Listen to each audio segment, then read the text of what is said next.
ನಮಸ್ಕಾರ ಮೀನರಾಶಿಯವರೇ. ಈ ದಿನ ನೀವು ಈ ವಿಡಿಯೋವನ್ನು ತಪ್ಪಿಯೂ ಮಧ್ಯದಲ್ಲಿ ಕೈಬಿಡಬೇಡಿ. ನೀವು ಸಾಮಾನ್ಯವಾಗಿ ಯೂಟ್ಯೂಬ್ನಲ್ಲಿ ಎಷ್ಟೋ ವಿಡಿಯೋಗಳನ್ನು ನೋಡುತ್ತಿರುತ್ತೀರಿ. ಮಧ್ಯದಲ್ಲಿ ಎಲ್ಲಾದರೂ ಬೇಸರವೆನಿಸಿದರೆ ಸ್ಕಿಪ್ ಮಾಡುತ್ತಿರುತ್ತೀರಿ. ಅದೆಲ್ಲ ಸಹಜವೇ. ಆದರೆ ಈ ದಿನ ನೀವು ಈ ವಿಡಿಯೋವನ್ನು ನೋಡುತ್ತಿದ್ದೀರಿ ಎಂದರೆ ಅದು ಕೇವಲ ಒಂದು ಕಾಕತಾಳೀಯ ಎಂದು ಮಾತ್ರ ಅಂದುಕೊಳ್ಳಬೇಡಿ.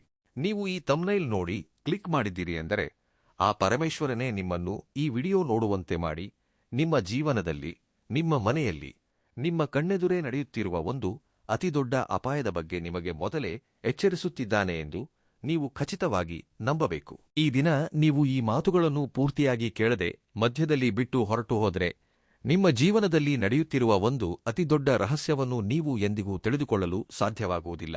ಜುಲೈ 14ರಂದು ಬರುವ ಅಮಾವಾಸ್ಯೆಯು ನಿಮ್ಮ ಜೀವನದಲ್ಲಿ ಒಂದು ದೊಡ್ಡ ಬದಲಾವಣೆಯನ್ನು ತರಲಿದೆ. ಏಕೆಂದರೆ ಆ ದಿನದ ನಂತರ ನಿಮ್ಮ ಸುತ್ತಲೂ ಇರುತ್ತಾ ನಿಮ್ಮೊಂದಿಗೆ ನಗುತ್ತಾ ಮಾತನಾಡುವ ಮೂವರು ವ್ಯಕ್ತಿಗಳ ನಿಜವಾದ ಸ್ವರೂಪವು ನಿಮ್ಮ ಕಣ್ಣೆದುರೇ ಬಯಲಾಗಲಿದೆ. ಹೌದು, ನೀವು ಕೇಳುತ್ತಿರುವುದು ಅಕ್ಷರಶಃ ನಿಜ. ನಿಮ್ಮೊಂದಿಗೆ ಒಟ್ಟಿಗೆ ಊಟ ಮಾಡುತ್ತಾ ನಿಮ್ಮ ಮನೆಯಲ್ಲಿ ಬಂದು ಕುಳಿತು ಹರಟೆ ಹೊಡೆಯುವವರೇ ನಿಮ್ಮ ಬೆನ್ನಿನ ಹಿಂದೆ ನಿಮ್ಮ ನಾಶವನ್ನು ಬಯಸುತ್ತಿದ್ದಾರೆ. ನಿಮ್ಮ ಬೆಳವಣಿಗೆಯನ್ನು ನೋಡಿ ಹೊಟ್ಟೆಯುರಿಯಲ್ಲಿ ಬೇಯುತ್ತಿದ್ದಾರೆ. ಆ ಮೂವರು ವ್ಯಕ್ತಿಗಳು ಯಾರೆಂದು ಅವರ ಹೆಸರುಗಳನ್ನು ನಾನು ಇಲ್ಲಿ ನೇರವಾಗಿ ಹೇಳದಿದ್ದರೂ ಅವರ ನಡವಳಿಕೆ ಹೇಗಿರುತ್ತದೆ ಎಂಬುದನ್ನು ನಾನು ಈಗ ನಿಮಗೆ ಸ್ಪಷ್ಟವಾಗಿ ಹೇಳಲಿದ್ದೇನೆ. ಈ ಒಂದು ವಿಡಿಯೋ ನಿಮ್ಮ ಕುಟುಂಬವನ್ನು, ನಿಮ್ಮ ಭವಿಷ್ಯವನ್ನು ಒಂದು ದೊಡ್ಡ ಅಪಾಯದಿಂದ ಕಾಪಾಡಬಲ್ಲದು. ಆದ್ದರಿಂದ ಎಲ್ಲೂ ಸ್ಕಿಪ್ ಮಾಡದೆ ತುಂಬಾ ಶ್ರದ್ಧೆಯಿಂದ, ಪ್ರಶಾಂತವಾದ ಮನಸ್ಸಿನಿಂದ ಕೊನೆಯವರೆಗೂ ನೋಡಿ. ಅಸಲಿಗೆ ನಿಮ್ಮ ಮೀನ ರಾಶಿಯವರ ಪರಿಸ್ಥಿತಿ ಹೇಗಿರುತ್ತದೆ ಎಂದರೆ ನೀವು ಎಂದಿಗೂ ಒಂದೇ ರೀತಿಯ ಸಮಸ್ಯೆಗಳಿಂದ ಬಳಲುವುದಿಲ್ಲ. ನಿಮ್ಮ ಜೀವನದಲ್ಲಿ ಯಾವ ಕಡೆಯಿಂದ ಯಾವ ಕಷ್ಟ ಬರುತ್ತದೋ, ಯಾವ ರೂಪದಲ್ಲಿ ಯಾರು ಮೋಸ ಮಾಡುತ್ತಾರೋ ನಿಮಗೆ ಅರ್ಥವಾಗುವುದಿಲ್ಲ. ಒಂದು ಕಾಲದಲ್ಲಿ ನೀವು ಕೇವಲ ನಿಮ್ಮ ಒಳ್ಳೆಯತನದಿಂದಲೇ ಮೋಸ ಹೋಗುತ್ತಿದ್ದಿರಿ. ಎಲ್ಲರನ್ನೂ ಕುರುಡಾಗಿ ನಂಬಿ ಪೆಟ್ಟು ತಿಂದಿರಿ. ಆದರೆ ಈಗ ಪರಿಸ್ಥಿತಿ ಸಂಪೂರ್ಣವಾಗಿ ಬದಲಾಗಿದೆ. ನೀವು ಒಂದು ವ್ಯವಹಾರವನ್ನು ಪ್ರಾರಂಭಿಸುತ್ತೀರಿ. ಅದರಲ್ಲಿ ಪಾಲುದಾರರಾಗಿ ಬಂದವರು ಅಥವಾ ನಿಮ್ಮ ಬಳಿ ಕೆಲಸ ಮಾಡುವವರು ನಿಮ್ಮನ್ನು ದಾರುಣವಾಗಿ ಮೋಸ ಮಾಡುತ್ತಾರೆ. ನೀವು ಎಷ್ಟೋ ಕಷ್ಟಪಟ್ಟು ಹಗಲಿರುಳು ಕೆಲಸ ಮಾಡಿ ಒಂದು ಒಳ್ಳೆಯ ಉದ್ಯೋಗವನ್ನು ಸಂಪಾದಿಸಿದರೆ ನಿಮ್ಮ ಕಚೇರಿಯಲ್ಲಿ ನಿಮ್ಮೊಂದಿಗೆ ಇರುತ್ತಾ, ನಿಮ್ಮೊಂದಿಗೆ ಚಹಾ ಕುಡಿಯುತ್ತಾ, ನಿಮ್ಮ ಮೇಲೆ ಬಾಸ್ ಹತ್ತಿರ ಇಲ್ಲಸಲ್ಲದ ಅಪವಾದಗಳನ್ನು ಹೊರಿಸಿ ನಿಮ್ಮ ಬಡ್ತಿಯನ್ನು ತಡೆಯುವವರು ಸಿದ್ಧರಾಗುತ್ತಾರೆ. ಇನ್ನು ನಿಮ್ಮ ಮಕ್ಕಳ ಭವಿಷ್ಯದ ವಿಷಯಕ್ಕೆ ಬಂದರೆ ಎಷ್ಟೋ ಕಷ್ಟಪಟ್ಟು ಸಾಲಗಳನ್ನು ಮಾಡಿ ಅವರನ್ನು ಉನ್ನತ ಶಿಕ್ಷಣ ಓದಿಸುತ್ತೀರಿ. ಆದರೆ ಸರಿಯಾದ ಸಮಯಕ್ಕೆ ಅವರಿಗೆ ಉದ್ಯೋಗಗಳು ಸಿಗದೆ ಅಥವಾ ಸಿಕ್ಕ ಉದ್ಯೋಗಗಳಲ್ಲಿ ಸ್ಥಿರತೆ ಇಲ್ಲದೆ ನೀವು ಪಡುವ ಮಾನಸಿಕ ವೇದನೆ ಅಷ್ಟಿಷ್ಟಲ್ಲ. ಅದೇ ನಿಮ್ಮ ಮಕ್ಕಳ ಮದುವೆಯ ಸಂಬಂಧಗಳ ಬಗ್ಗೆ ನೋಡಿದರೆ ಎಲ್ಲವೂ ಕುದುರಿತು, ನಾಳೆಯೇ ನಿಶ್ಚಿತಾರ್ಥ, ಇನ್ನು ಮದುವೆಯ ಕೆಲಸಗಳನ್ನು ಶುರು ಮಾಡುವುದೇ ಬಾಕಿ ಅಂದುಕೊಳ್ಳುವ ಸಮಯಕ್ಕೆ ನಿಮ್ಮ ಸಂಬಂಧಿಕರಲ್ಲೋ ಅಥವಾ ತಿಳಿದವರಲ್ಲೋ ಯಾರೋ ಒಬ್ಬರು ಮಧ್ಯದಲ್ಲಿ ನುಗ್ಗಿ ಎದುರಿನವರಿಗೆ ನಿಮ್ಮ ಬಗ್ಗೆ ಇಲ್ಲಸಲ್ಲದ ಸುಳ್ಳುಗಳನ್ನು ಹೇಳಿ ಏವೋ ಹಳೆಯ ಕಥೆಗಳನ್ನು ಅಗೆದು ತೆಗೆದು ಆ ಸಂಬಂಧವನ್ನು ಮುರಿದು ಹಾಕುತ್ತಾರೆ. ಇದನ್ನೆಲ್ಲ ಏಕೆ ನಡೆಯುತ್ತಿದೆ ಎಂದು ನೀವು ಎಂದಾದರೂ ಒಂಟಿಯಾಗಿ ಕುಳಿತು ಯೋಚಿಸಿದ್ದೀರಾ? ಹಾಗೆಯೇ ನೀವು ಕಷ್ಟಪಟ್ಟು ಕೂಡಿಟ್ಟ ಹಣದಿಂದ ಒಂದು ಪುಟ್ಟ ಮನೆ ಕೊಳ್ಳೋಣ ಅಥವಾ ಒಂದು ನಿವೇಶನವನ್ನು ಕೊಳ್ಳೋಣ ಅಂದ್ಕೊಂಡರೆ ತೀರಾ ಕೊಂಡ ನಂತರ ಅದರಲ್ಲಿ ಎಷ್ಟೋ ವಿವಾದಗಳು, ಕೋರ್ಟ್ ಕೇಸುಗಳು ಅಥವಾ ಪಕ್ಕದ ಮನೆಯವರೊಂದಿಗೆ ಜಗಳಗಳು ಬಂದು ಬೀಳುತ್ತವೆ. ಇನ್ನು ನಿಮ್ಮ ಮನೆಯವರ ಆರೋಗ್ಯದ ಬಗ್ಗೆ ಹೇಳುವುದೇ ಬೇಡ. ಮನೆಯಲ್ಲಿ ಒಬ್ಬರಿಗೆ ಗುಣವಾಗುತ್ತಿದ್ದಂತೆಯೇ ಮತ್ತೊಬ್ಬರಿಗೆ ಜ್ವರ ಬರುವುದು, ಆಸ್ಪತ್ರೆಗಳ ಸುತ್ತ ತಿರುಗುವುದು, ಎಷ್ಟು ಸಾವಿರ ಸುಲಿದು ಔಷಧಗಳನ್ನು ಬಳಸಿದರೂ, ಎಷ್ಟು ಪರೀಕ್ಷೆಗಳನ್ನು ಮಾಡಿಸಿದರೂ ನಿಖರವಾದ ಕಾಯಿಲೆ ಏನೆಂಬುದು ಪತ್ತೆಯಾಗದಿರುವುದು. ಇಂತಹ 10 ರೀತಿಯ ಸಮಸ್ಯೆಗಳೊಂದಿಗೆ ನೀವು ಪ್ರತಿದಿನ ಒಂದು ಯುದ್ಧವನ್ನೇ ಮಾಡುತ್ತಿದ್ದೀರಿ.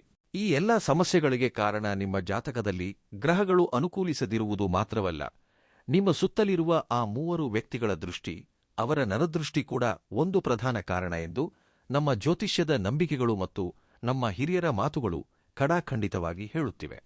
ಆ ಮೊದಲನೆಯ ವ್ಯಕ್ತಿಯ ಹೆಸರನ್ನು ಹೇಳುವ ಮುನ್ನ ನಿಮಗೆ ಒಂದು ಸಣ್ಣ ಪ್ರಶ್ನೆಯನ್ನು ಕೇಳುತ್ತಿದ್ದೇನೆ. ಸ್ವಲ್ಪ ನಿಮ್ಮ ಕಣ್ಣುಗಳನ್ನು ಮುಚ್ಚಿಕೊಂಡು ಪ್ರಶಾಂತವಾಗಿ ಯೋಚಿಸಿ. ಕಳೆದ 3-4 ತಿಂಗಳುಗಳಲ್ಲಿ ನಿಮ್ಮ ಮನೆಗೆ ಪದೇ ಪದೇ ಬರುತ್ತಿರುವ ವ್ಯಕ್ತಿ ಯಾರಾದರೂ ಇದ್ದಾರೆಯೇ? ಯಾವುದೇ ಕೆಲಸವಿಲ್ಲದಿದ್ದರೂ ನಿಮ್ಮ ಮನೆಗೆ ಬಂದು ಗಂಟೆಗಟ್ಟಲೆ ಕುಳಿತುಕೊಳ್ಳುವವರು ಯಾರಾದರೂ ಇದ್ದಾರೆಯೇ?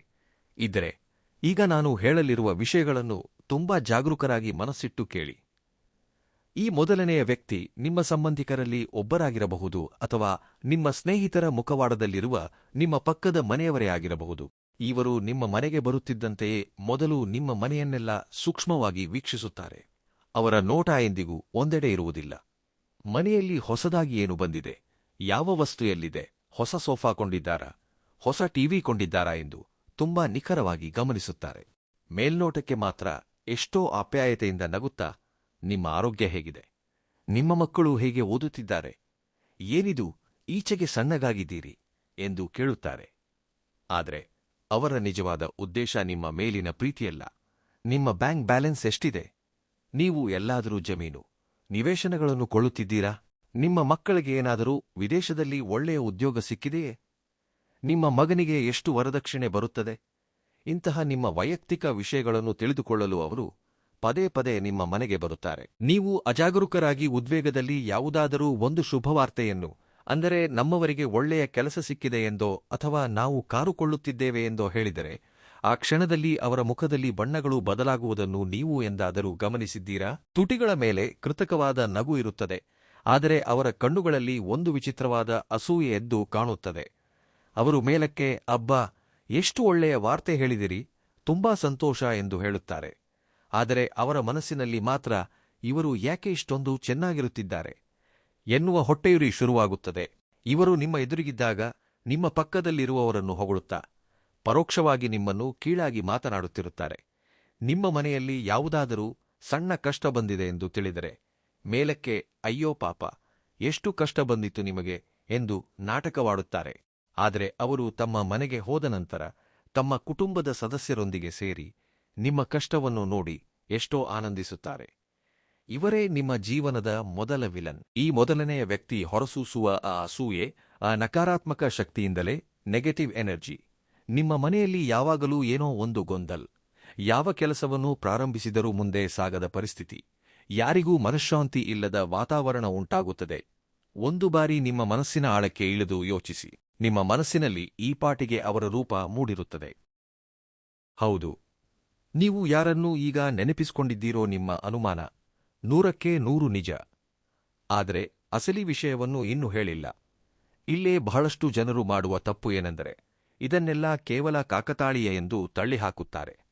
ಇಲ್ಲೇ ನೀವು ಇನ್ನೊಂದು ಮುಖ್ಯವಾದ, ಅದ್ಭುತವಾದ ಜ್ಯೋತಿಷ್ಯದ ವಿಷಯವನ್ನು ತಿಳಿದುಕೊಳ್ಳಬೇಕು. ಈ ಜುಲೈ 14ರಂದು ಬರುವ ಅಮಾವಾಸ್ಯೆಗೆ ನಮ್ಮ ಜ್ಯೋತಿಷ್ಯ ಶಾಸ್ತ್ರದಲ್ಲಿ, ಹಾಗೆಯೇ ನಮ್ಮ ವೇದ ಪಂಡಿತರು ಹಾಗೂ ನಮ್ಮ ಹಿರಿಯರು ಹೇಳಿದ ಸಾಂಪ್ರದಾಯಿಕ ನಂಬಿಕೆಗಳಲ್ಲಿ ಒಂದು ವಿಶೇಷವಾದ, ಅತ್ಯಂತ ಶಕ್ತಿಶಾಲಿಯಾದ ಸ್ಥಾನವಿದೆ. ಅಮಾವಾಸ್ಯೆ ಎನ್ನ ಜ್ಞಾನಕ್ಕೆ ಬಹಳಷ್ಟು ಜನರು ಹೆದರುತ್ತಾರೆ. ಏನೋ ಕೀಡು ಸಂಭವಿಸುತ್ತದೆ ಎಂದು ಮನೆಯಿಂದ ಹೊರಗೆ ಬರುವುದಿಲ್ಲ.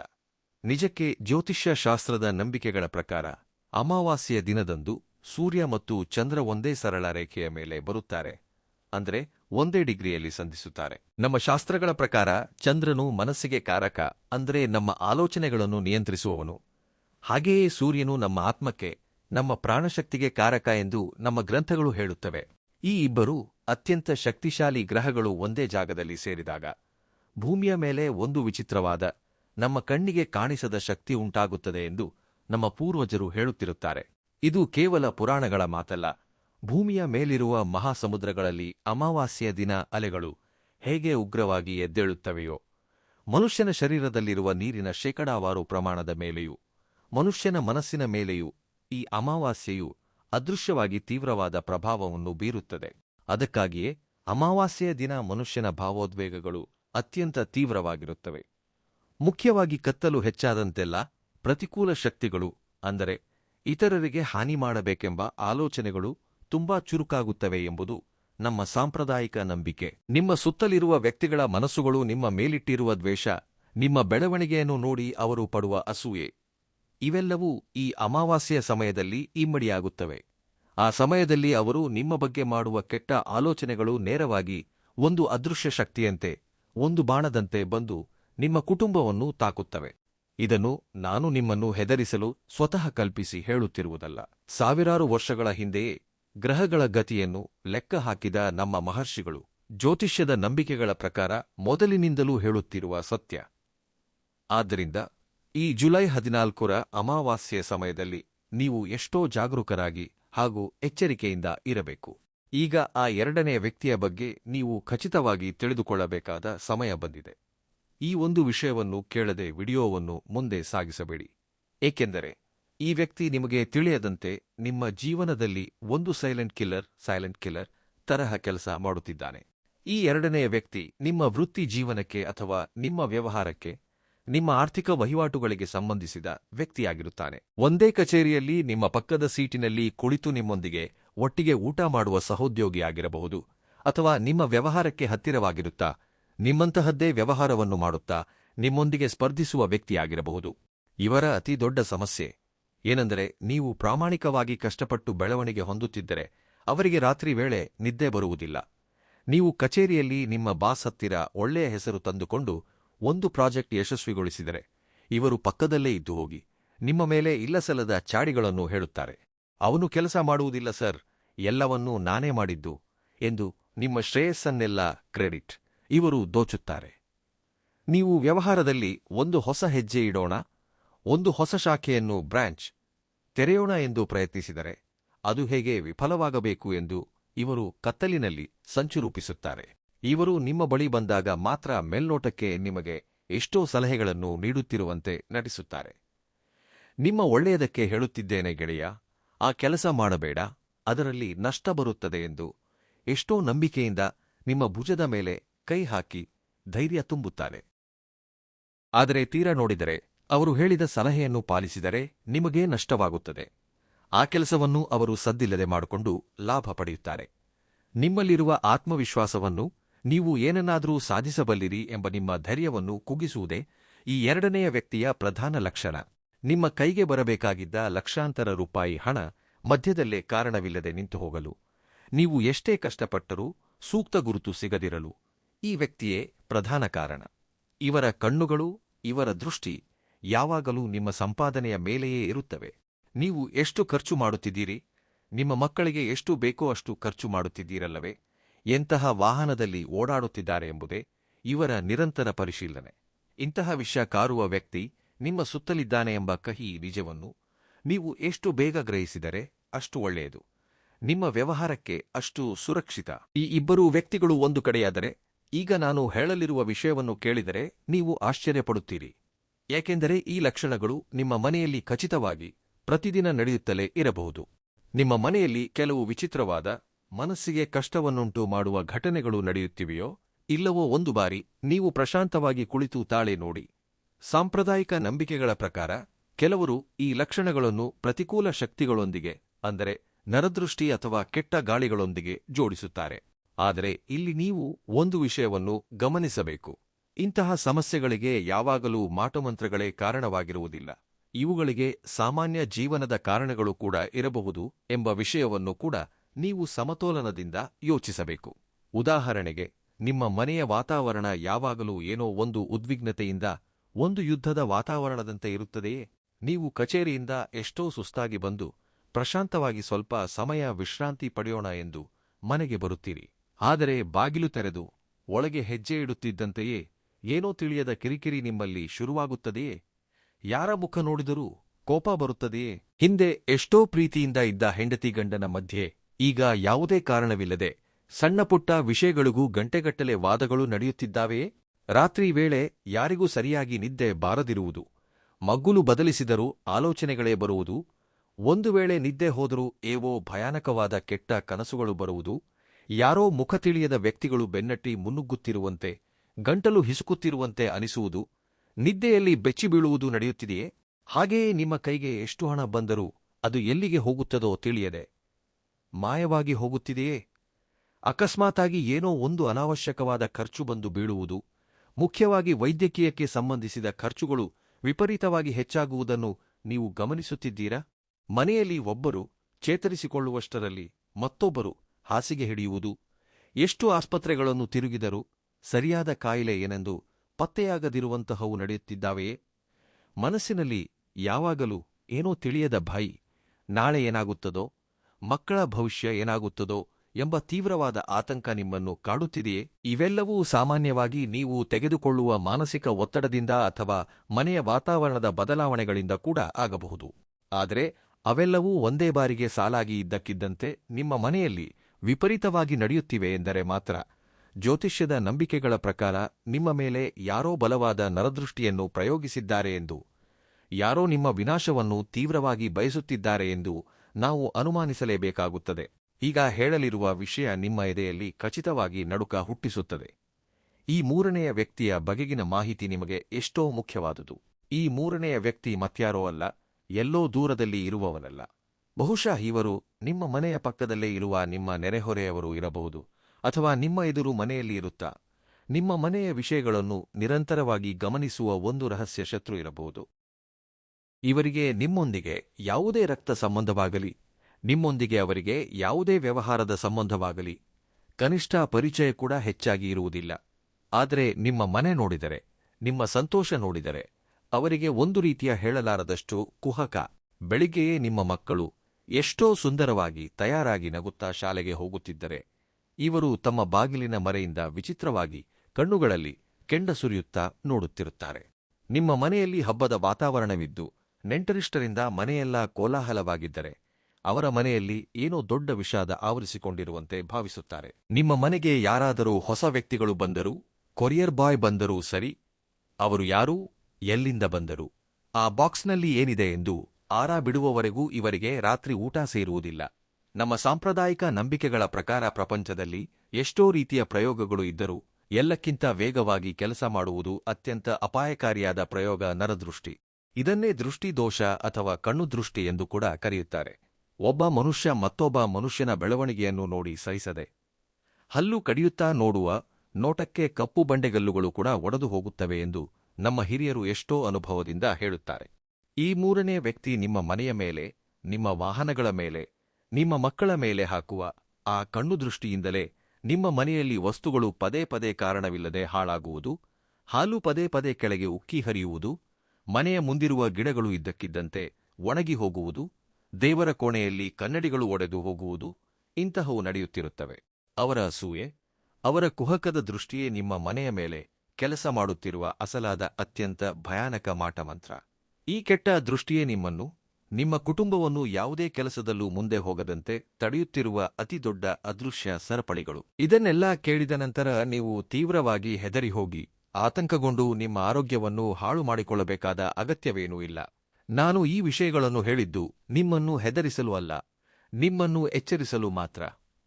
ಏಕೆಂದರೆ ಅವರು ಎಂತಹದೇ ದುಷ್ಟಶಕ್ತಿಗಳನ್ನು ನಿಮ್ಮ ಮೇಲೆ ಪ್ರಯೋಗಿಸಿದರು, ಅವರ ಮನಸ್ಸಿನಲ್ಲಿ ನಿಮ್ಮ ಬಗ್ಗೆ ಎಂತಹದೇ ವಿಷವನ್ನು ಬಚ್ಚಿಟ್ಟುಕೊಂಡಿದ್ದರು ಸರಿ, ಅವುಗಳನ್ನೆಲ್ಲ ಧೂಳಿಪಟ ಮಾಡಿ ನಿಮ್ಮ ಮನೆಗೆ ಒಂದು ರಕ್ಷಣಾ ಕವಚದಂತೆ ನಿಲ್ಲುವ ಒಂದು ಅದ್ಭುತವಾದ, ಅತ್ಯಂತ ಶಕ್ತಿಶಾಲಿಯಾದ ಮಾರ್ಗವನ್ನು ನಮ್ಮ ಸನಾತನ ಧರ್ಮಶಾಸ್ತ್ರಗಳಲ್ಲಿ ನಮ್ಮ ಹಿರಿಯರು ಎಂದೋ ಹೇಳಿದ್ದಾರೆ.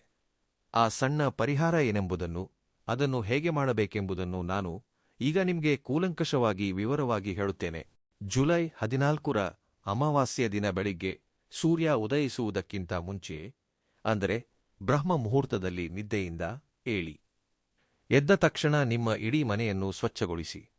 ಮುಖ್ಯವಾಗಿ ಮನೆಯ ಹೊಸ್ತಿಲನ್ನು ನೀರಿನಿಂದ ಶುದ್ಧವಾಗಿ ತೊಳೆದು ಹಳದಿ ಹಚ್ಚಿ ಕುಂಕುಮದ ಬೊಟ್ಟುಗಳನ್ನು ಇಡಿ. ಆ ದಿನ ತಪ್ಪಿಯೂ ನೀವು ಆಗಲಿ ಅಥವಾ ನಿಮ್ಮ ಮನೆಯವರಾಗಲಿ ಮಾಂಸಾಹಾರವನ್ನು ಸೇವಿಸಬೇಡಿ.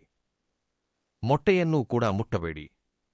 ಮದ್ಯದಂತಹ ಅಭ್ಯಾಸಗಳು ಇದ್ದರೆ ಆ ಒಂದು ದಿನ ಪೂರ್ತಿಯಾಗಿ ದೂರವಿರಿ.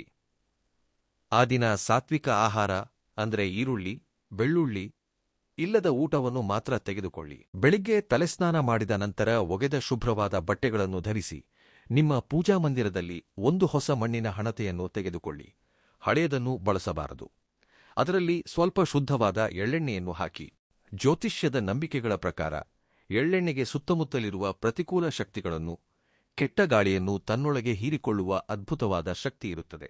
ಆ ಎಳ್ಳೆಣ್ಣೆಯಲ್ಲಿ 1-2 ಅಥವಾ 3 ಕಪ್ಪು ಎಳ್ಳಿನ ಕಾಳುಗಳನ್ನು ಹಾಕಿ, ಅದಕ್ಕೆ ಒಂದು ಕೆಂಪು ಬಣ್ಣದ ಬತ್ತಿಯನ್ನು ಹಾಕಿ ದೀಪಾರಾಧನೆ ಮಾಡಿ. ಆ ದೀಪ ಉರಿಯುತ್ತಿರುವಾಗ ಅದರ ಮುಂದೆ ಕೆಳಗೆ ಕುಳಿತು ನಿಮ್ಮ ಕಣ್ಣುಗಳನ್ನು ಮುಚ್ಚಿ ನಿಮ್ಮ ಇಷ್ಟದೈವವನ್ನು ಅಥವಾ ಆ ಕೈಲಾಸವಾಸಿಯಾದ ಪರಮಶಿವನನ್ನು ಮನಸ್ಫೂರ್ತಿಯಾಗಿ ಪ್ರಾರ್ಥಿಸಿ. ಆಮೇಲೆ ಒಂದು ಸಣ್ಣ ಕಪ್ಪು ಬಟ್ಟೆಯಲ್ಲಿ ಕೆಲವು ಕಪ್ಪು ಎಳ್ಳನ್ನು ಹಾಕಿ ಅದನ್ನು 1 ಗಂಟಿನಂತೆ ಕಟ್ಟಿ ನಿಮ್ಮ ತಲೆಯ ಸುತ್ತ ಹಾಗೂ ನಿಮ್ಮ ಕುಟುಂಬದ ಸದಸ್ಯರ ತಲೆಯ ಸುತ್ತ 3 ಬಾರಿ ಬಲಗಡೆಯಿಂದ ಎಡಗಡೆಗೆ ತಿರುಗಿಸಿಕೊಂಡು ಅದನ್ನು ತೆಗೆದುಕೊಂಡು ಹೋಗಿ ಯಾರೂ ತುಳಿಯದ ಜಾಗದಲ್ಲಿ ಅಥವಾ ಹರಿಯುವ ನೀರಿನಲ್ಲಿ ಬಿಟ್ಟುಬಿಡಿ. ಇಲ್ಲದಿದ್ದರೆ ಶಿವಾಲಯದಲ್ಲಿ ಎಲ್ಲಾದರೂ ಪಕ್ಕದಲ್ಲಿ ಇಟ್ಟುಬಿಡಿ. ಹೀಗೆ ಗಂಟನ್ನು ತಿರುಗಿಸುವಾಗ ನಿಮ್ಮ ಮನಸ್ಸಿನಲ್ಲಿ ನನ್ನ ಕುಟುಂಬದ ಮೇಲೆ ಬಿದ್ದ ಈ ನರದೃಷ್ಟಿ, ಅಸೂಯೆ ಈ 3 ವ್ಯಕ್ತಿಗಳಿಂದ ಬಂದ ಈ ಕೆಟ್ಟ ಶಕ್ತಿಗಳು ಎಲ್ಲವೂ ಈ ಎಳ್ಳಿನೊಂದಿಗೆ ನನ್ನ ಮನೆಯಿಂದ ಶಾಶ್ವತವಾಗಿ ತೊಲಗಿ ಹೋಗಿ ನನ್ನ ಮನೆಯಲ್ಲಿ ಸುಖಶಾಂತಿಗಳು ನೆಲೆಸಬೇಕು ಎಂದು ಬಲವಾಗಿ ಪ್ರಾರ್ಥಿಸಿ. ಇದರೊಂದಿಗೆ ಸಾಧ್ಯವಾದರೆ ಆ ಅಮಾವಾಸ್ಯೆಯ ದಿನ ಖಂಡಿತವಾಗಿಯೂ ನಿಮ್ಮ ಮನೆಯ ಹತ್ತಿರವಿರುವ ಯಾವುದಾದರೂ ಒಂದು ಪುರಾತನವಾದ ಶಿವಾಲಯಕ್ಕೆ ಹೋಗಿ ಶಿವಲಿಂಗಕ್ಕೆ ಸ್ವತಃ ನಿಮ್ಮ ಕೈಯಾರೆ ಒಂದು ಬಿಂದಿಗೆ ನೀರಿನಿಂದ ಅಥವಾ ಹಾಲಿನಿಂದ ಅಭಿಷೇಕ ಮಾಡಿ. ಶಿವನು ಲಯಕಾರಕ. ಈ ಸೃಷ್ಟಿಯಲ್ಲಿರುವ ಸಮಸ್ತ ದುಷ್ಟ ಶಕ್ತಿಗಳನ್ನು, ನಮ್ಮಲ್ಲಿರುವ ಭಯಗಳನ್ನು ನಿರ್ಮೂಲನೆ ಮಾಡಿ ನಾಶಪಡಿಸುವವನು ಆ ಭೋಲಾ ಶಂಕರ ಮಾತ್ರ. ಆತನ ಪಾದಗಳನ್ನು ಹಿಡಿದುಕೊಂಡರೆ ಕಷ್ಟಗಳೆಲ್ಲ ಕರಗಿ ಹೋಗುತ್ತವೆ.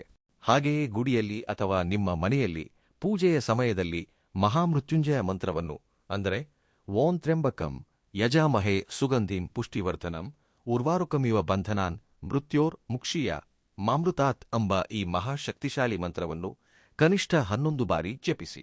ಒಂದು ವೇಳೆ ನಿಮಗೆ ಈ ಮಂತ್ರವನ್ನು ಸ್ಪಷ್ಟವಾಗಿ ಉಚ್ಚರಿಸಲು ಬರದಿದ್ದರೆ ನಿಮ್ಮ ಮೊಬೈಲ್ನಲ್ಲಿ ಹಾಕಿಕೊಂಡು ಇಡೀ ಮನೆಯಲ್ಲಿ ಆ ಮಂತ್ರ ಕೇಳಿಸುವಂತೆ ಪ್ಲೇ ಮಾಡುತ್ತಾ ನೀವು ಭಕ್ತಿಯಿಂದ ಕೇಳಿದರೂ ಸಾಕು. ಇನ್ನೊಂದು ಅತ್ಯಂತ ಪ್ರಮುಖವಾದ ಪರಿಹಾರ ಏನೆಂದರೆ, ಸಾಯಂಕಾಲದ ಸಮಯದಲ್ಲಿ ಅಮಾವಾಸ್ಯೆಯ ಕತ್ತಲು ಆವರಿಸುತ್ತಿರುವಾಗ ಆಂಜನೇಯ ಸ್ವಾಮಿ ಗುಡಿಗೆ ಹೋಗಿ 2 ಕೈ ಮುಗಿದು ನಮಸ್ಕರಿಸಿ. ಹನುಮಂತನೆಂದರೆ ಮಹಾಬಲಶಾಲಿ. ಆಂಜನೇಯ ಸ್ವಾಮಿ ನೆಲೆಸಿರುವ ಜಾಗದಲ್ಲಿ ಎಂತಹದೇ ದುಷ್ಟ ಶಕ್ತಿಗಳು, ಪಿಶಾಚಿಗಳು, ಮಾಟಮಂತ್ರಗಳು 1 ಸೆಕೆಂಡ್ ಕೂಡ ನಿಲ್ಲಲು ಸಾಧ್ಯವಿಲ್ಲ. ಆತನ ನಾಮಸ್ಮರಣೆಯಿಂದ ನಿಮ್ಮ ಮನೆಯಲ್ಲಿ ನೆಲೆಸಿರುವ ಗೊಂದಲಗಳು, ಭಯಾಂತಕತೆಗಳು ಪೂರ್ತಿಯಾಗಿ ಶಮನವಾಗುತ್ತವೆ. ಇವುಗಳ ಜೊತೆಗೆ ನೀವು ಮಾಡಬಹುದಾದರೆ, ಈ ಅಮಾವಾಸ್ಯೆಯ ದಿನದಂದು ಯಾರಾದರೂ ಹಸಿದಿರುವ ಬಡವರಿಗೆ ಸ್ವಲ್ಪ ಆಹಾರವನ್ನು ದಾನ ಮಾಡಿ, ಮೂಕಪ್ರಾಣಿಗಳಿಗೆ ಸಹಾಯ ಮಾಡಿ, ಬೀದಿಯಲ್ಲಿರುವ ಹಸುಗಳಿಗೆ ಹಸಿರು ಹುಲ್ಲು ಅಥವಾ ಬಾಳೆಹಣ್ಣುಗಳನ್ನು ಸ್ವತಃ ನಿಮ್ಮ ಕೈಯಾರೆ ತಿನ್ನಿಸಿ, ಪಕ್ಷಿಗಳಿಗೆ 1 ಹಿಡಿ ಜೋಳ ಅಥವಾ ಅಕ್ಕಿ ಕಾಳುಗಳನ್ನು ನಿಮ್ಮ ಮನೆಯ ಮೇಲ್ಛಾವಣಿಯ ಮೇಲೆ ಹಾಕಿ. ಹೀಗೆ ನಿಸ್ವಾರ್ಥವಾಗಿ ನೀವು ಮಾಡುವ ದಾನದಿಂದ ಬರುವ ಪುಣ್ಯದ ಫಲವು ನಿಮಗೆ ಹಾಗೂ ನಿಮ್ಮ ಕುಟುಂಬಕ್ಕೆ ಯಾರೂ ಭೇದಿಸಲಾಗದ ಒಂದು ಅಭೇದ್ಯವಾದ ಕವಚದಂತೆ ಬದಲಾಗುತ್ತದೆ. ಇಲ್ಲೇ ನೀವು ಒಂದು ವಿಷಯವನ್ನು ತುಂಬಾ ಸ್ಪಷ್ಟವಾಗಿ ಅರ್ಥ ಮಾಡಿಕೊಳ್ಳಬೇಕು. ನಾನು ಇದಕ್ಕಿಂತ ಮುಂಚೆ ಹೇಳಿದ ಆ 3 ವ್ಯಕ್ತಿಗಳ ಬಗ್ಗೆ ಕೇಳಿದ ಮೇಲೆ ನಿಮ್ಮಲ್ಲಿ ಬಹಳಷ್ಟು ಜನರಿಗೆ ಕೋಪ ಬರಬಹುದು, ಆವೇಶ ಬರಬಹುದು. ಬಹಳಷ್ಟು ಜನರು ಕೇಳುವ ಒಂದು ಪ್ರಶ್ನೆ ಏನೆಂದರೆ, ನಮಗೆ ಇಷ್ಟೊಂದು ಕಷ್ಟವನ್ನು ಉಂಟುಮಾಡುತ್ತಿರುವ ಆ 3 ವ್ಯಕ್ತಿಗಳನ್ನು ನಾವು ಏನೂ ಮಾಡಬಾರದ? ಅವರೇ ನಾಶವಾಗಲು, ಅವರು ಪತನವಾಗಿ ಹೋಗಲು ನಾವೇನಾದರೂ ಪೂಜೆಗಳನ್ನು ಮಾಡಬೇಕಾ ಅಥವಾ ಅವರನ್ನು ಎದುರಿಸಿ ಕೇಳಬೇಕಾ ಎಂದು ಕೇಳುತ್ತಿರುತ್ತಾರೆ. ಆದರೆ ನನ್ನ ಮಾತನ್ನು ದಯವಿಟ್ಟು ಕೇಳಿ. ಎಂದಿಗೂ ಒಂದು ಕೆಟ್ಟದ್ದನ್ನು ಮತ್ತೊಂದು ಕೆಟ್ಟದ್ದರಿಂದ ಜಯಿಸಲು ಸಾಧ್ಯವಿಲ್ಲ. ಕೆಸರನ್ನು ಕೆಸರಿನಿಂದ ತೊಳೆಯಲು ಸಾಧ್ಯವಿಲ್ಲ. ನಮ್ಮ ಧರ್ಮಶಾಸ್ತ್ರಗಳು ಕೂಡ ಇತರರಿಗೆ ಹಾನಿ ಮಾಡಲು ಎಂದಿಗೂ ಪ್ರೇರೇಪಿಸುವುದಿಲ್ಲ. ಯಾರು ಇತರರ ಕೆಟ್ಟದ್ದನ್ನು ಬಯಸುತ್ತಾರೋ, ಇತರರ ನಾಶವನ್ನು ನೋಡಿ ಆನಂದಿಸುವ ಪೈಶಾಚಿಕ ಪ್ರವೃತ್ತಿ ಯಾರಿಗೆ ಇರುತ್ತದೆಯೋ, ಅವರ ಕರ್ಮದ ಫಲವು ಬಡ್ಡಿಯ ಸಮೇತವಾಗಿ ನಾಳೆಯ ದಿನ ಅವರಿಗೆ ತಿರುಗಿ ತಲುಪುತ್ತದೆ ಎಂಬುದು ನಮ್ಮ ಜ್ಯೋತಿಷ್ಯ ಮತ್ತು ಶಾಸ್ತ್ರಗಳ ನಂಬಿಕೆ. ಆದ್ದರಿಂದ ನೀವು ಅವರನ್ನು ಏನೂ ಮಾಡುವ ಅಗತ್ಯವಿಲ್ಲ. ಅವರೊಂದಿಗೆ ಜಗಳವಾಡಿ ನಿಮ್ಮ ಸಮಯವನ್ನು, ನಿಮ್ಮ ಪ್ರಶಾಂತತೆಯನ್ನು ಹಾಳು ಮಾಡಿಕೊಳ್ಳಬೇಡಿ. ನೀವು ನಿಮ್ಮ ದಾರಿಯಲ್ಲಿ ಧರ್ಮದಿಂದ ಇರಿ, ಯಾರಿಗೂ ಅಪಕಾರ ಮಾಡಬೇಡಿ. ಪೂರ್ಣ ಭಕ್ತಿಯಿಂದ ನಾನು ಹೇಳಿದ ಈ ಸಣ್ಣ ಪರಿಹಾರಗಳನ್ನು ಮಾಡಿಕೊಳ್ಳಿ. ಆಕಾಶದಲ್ಲಿರುವ ಪರಮಶಿವನು ಎಲ್ಲವನ್ನೂ ಗಮನಿಸುತ್ತಲೇ ಇರುತ್ತಾನೆ. ಆತನ ಲೆಕ್ಕಾಚಾರಗಳು ತುಂಬಾ ನಿಖರವಾಗಿರುತ್ತವೆ. ನಿಮ್ಮ ಮೇಲೆ ಪ್ರಯೋಗಗಳನ್ನು ಮಾಡಿದವರೇ, ನಿಮ್ಮ ಬೆಳವಣಿಗೆಯನ್ನು ನೋಡಿ ನಿಮ್ಮ ಮೇಲೆ ಅಸೂಯೆಪಟ್ಟವರೇ ತಮ್ಮ ಪಾಪಗಳಿಗೆ ತಾವೇ ಬಲಿಯಾಗುತ್ತಾರೆ. ತಮ್ಮ ಕರ್ಮದಿಂದ ತಾವೇ ನಾಶವಾಗುತ್ತಾರೆ. ಯಾವ ದಿನ ನೀವು ಭಗವಂತನ ಮೇಲೆ ಪೂರ್ಣ ಭಾರವನ್ನು ಹಾಕಿ ನಿಶ್ಚಿಂತರಾಗಿರುತ್ತೀರೋ, ಆ ದಿನವೇ ನಿಮ್ಮ ಶತ್ರುಗಳ ಪತನ ಪ್ರಾರಂಭವಾಗುತ್ತದೆ ಎಂದು ನೀವು ನಂಬಿ. ಅವರು ಇತರರಿಗಾಗಿ ತೋಡಿದ ಗುರಿಯಲ್ಲಿ ಕೊನೆಗೆ ಅವರೇ ಬೀಳುತ್ತಾರೆ. ದೇವರ ನ್ಯಾಯಾಲಯದಲ್ಲಿ ಶಿಕ್ಷೆ ಸ್ವಲ್ಪ ತಡವಾಗಬಹುದು ಅಷ್ಟೇ, ಆದರೆ ಖಂಡಿತವಾಗಿಯೂ ಬಿದ್ದೇ ಬೀಳುತ್ತದೆ. ನಾನು ಈಗ ನಿಮಗೆ ಹೇಳಿದ ಈ ಪರಿಹಾರಗಳು ಯಾವುದೋ ಒಂದು ಮಂತ್ರದಂಡದಂತೆ ತಕ್ಷಣವೇ ಈ ರಾತ್ರೋರಾತ್ರಿ ಫಲಿತಾಂಶವನ್ನು ಕೊಟ್ಟುಬಿಡುತ್ತವೆ ಎಂದು, ಇವುಗಳನ್ನು ಮಾಡಿದ ತಕ್ಷಣವೇ ರಾತ್ರೋರಾತ್ರಿ ನಿಮ್ಮ ಸಾಲಗಳೆಲ್ಲ ತೀರಿಹೋಗಿ ಕೋಟ್ಯಧಿಪತಿಗಳಾಗಿ ಬಿಡುತ್ತೀರಿ ಎಂದು ನಾನು ಯಾವುದೇ ಸುಳ್ಳು ಭರವಸೆಗಳನ್ನು ನೀಡುವುದಿಲ್ಲ. ನಾನು ನಿಜವನ್ನು ಮಾತ್ರ ಹೇಳುತ್ತೇನೆ. ಆದರೆ ಇವುಗಳನ್ನು ಪೂರ್ಣ ಭಕ್ತಿಯಿಂದ, ದೇವರ ಮೇಲೆ ಅಪಾರವಾದ ನಂಬಿಕೆಯಿಂದ, ಸಕಾರಾತ್ಮಕವಾದ ಆಲೋಚನೆಗಳಿಂದ ನೀವು ಮಾಡಿದರೆ ನಿಮ್ಮ ಮನಸ್ಸಿಗೆ ಮಾತ್ರ ಅದ್ಭುತವಾದ ಪ್ರಶಾಂತತೆ ಖಂಡಿತವಾಗಿಯೂ ಸಿಗುತ್ತದೆ. ನಿಮ್ಮ ಆಲೋಚನಾ ವಿಧಾನದಲ್ಲಿ ಖಚಿತವಾದ ಬದಲಾವಣೆ ಬರುತ್ತದೆ.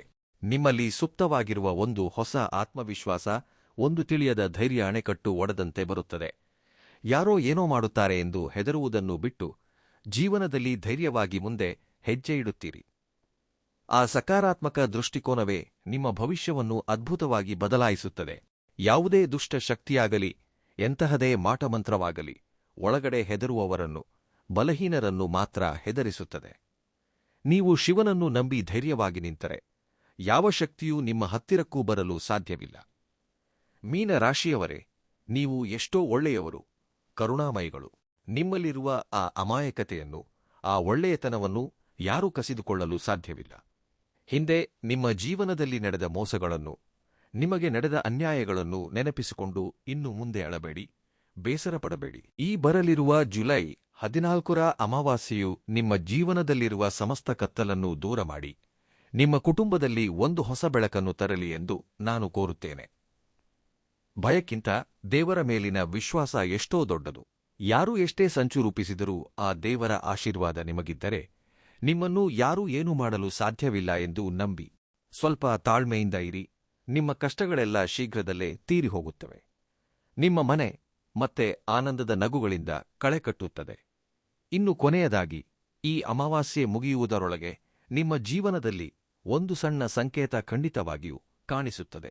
ಅದು ನಿಮ್ಮ ಮನೆಯಲ್ಲಿ ಒಂದು ಒಳ್ಳೆಯ ವಾರ್ತೆಯ ರೂಪದಲ್ಲಿ ಇರಬಹುದು, ಇಲ್ಲವೇ ನಿಮಗೆ ಅನ್ಯಾಯ ಮಾಡಿದ ನಿಮ್ಮ ಶತ್ರುಗಳಿಗೆ ನಡೆದ ಒಂದು ಸಣ್ಣ ಹಿನ್ನಡೆಯ ರೂಪದಲ್ಲಿ ಇರಬಹುದು. ಆ ಸಂಕೇತವು ಈ ದಿನ ನಾನು ಈ ವಿಡಿಯೋದಲ್ಲಿ ಹೇಳಿದ ಮಾತುಗಳು ನಿಜವೋ ಅಲ್ಲವೋ ಎಂಬುದನ್ನು ನಿಮಗೆ ಸ್ವತಃ ತಿಳಿಸಿಕೊಡುತ್ತದೆ. ಅದಕ್ಕಾಗಿಯೇ ಈ ವಿಡಿಯೋವನ್ನು ಖಂಡಿತವಾಗಿಯೂ ಉಳಿಸಿಕೊಂಡು ಸೇವ್. ಅಮಾವಾಸ್ಯೆಯ ನಂತರ ನಿಮ್ಮ ಜೀವನದಲ್ಲಿ ನಡೆಯುವ ಆ ಬದಲಾವಣೆಯನ್ನು ಗಮನಿಸಿ ಮತ್ತೊಮ್ಮೆ ತಪ್ಪದೇ ಈ ವಿಡಿಯೋವನ್ನು ಕೇಳಿ. ಆಗಲೇ ನಿಮಗೆ ಪೂರ್ಣ ಸ್ಪಷ್ಟತೆ ಬರುತ್ತದೆ. ಈ ವಿಡಿಯೋ ನಿಮಗೆ ನಿಜವಾಗಿಯೂ ಉಪಯೋಗವಾಯಿತು ಎಂದು ಅನಿಸಿದರೆ ದಯವಿಟ್ಟು ವಿಡಿಯೋವನ್ನು ಲೈಕ್ ಮಾಡಿ, ನಿಮ್ಮ ಬಂಧು ಮಿತ್ರರಿಗೂ ಶೇರ್ ಮಾಡಿ. ಅವರ ಜೀವನದಲ್ಲೂ ಬೆಳಕು ತುಂಬಿದಂತಾಗುತ್ತದೆ. ಹಾಗೆಯೇ ವಿಡಿಯೋ ಕೆಳಗಿನ ಕಾಮೆಂಟ್ಸ್ನಲ್ಲಿ ಪೂರ್ಣ ಭಕ್ತಿ ಶ್ರದ್ಧೆಗಳಿಂದ ಓಂ ನಮಃ ಶಿವಾಯ ಅಥವಾ ಜೈ ಪರಮೇಶ್ವರ ಎಂದು ಬರೆಯುವುದನ್ನು ಮಾತ್ರ ಮರೆಯಬೇಡಿ. ಆ ಪರಮೇಶ್ವರನ ಕೃಪೆ ನಿಮ್ಮ ಕುಟುಂಬದ ಮೇಲೆ ಯಾವಾಗಲೂ ಪೂರ್ಣವಾಗಿ ಇರಲಿ ಎಂದು ಕೋರುತ್ತೇನೆ. ಎಲ್ಲವೂ ಒಳ್ಳೆಯದೇ ಆಗುತ್ತದೆ. ಧೈರ್ಯವಾಗಿರಿ.